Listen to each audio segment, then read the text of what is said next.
ಸ್ವಲ್ಪ ಬ್ರೌನ್ ಆಗಲಿ.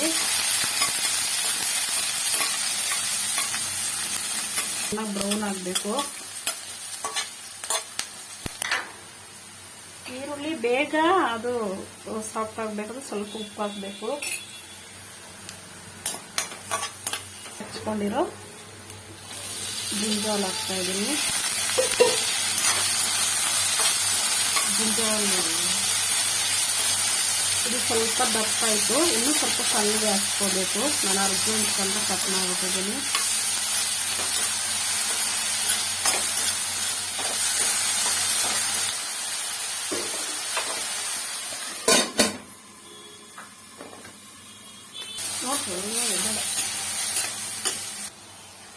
ಈಗ ಇದು ಸ್ವಲ್ಪ ಬೆಂದಿದೆ. ಇದು ಈಗ ರಸ ಹಾಕ್ತಾಯಿದ್ದೀನಿ, ಹುಣಸೆಹಣ್ಣು ರಸ.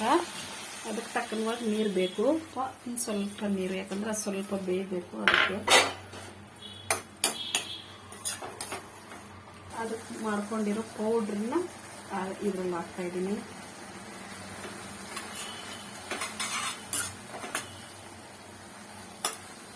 ತುಂಬ ಟೇಸ್ಟ್ ಇರುತ್ತೆ ಇದು. ನಾವು ಇದಕ್ಕೆ ಮೊದಲೇ ಇಟ್ಕೊಂಡಿರೋ ರೈಸನ್ನು ಇದಕ್ಕೆ ಹಾಕ್ತಾ ಇದ್ದೀವಿ.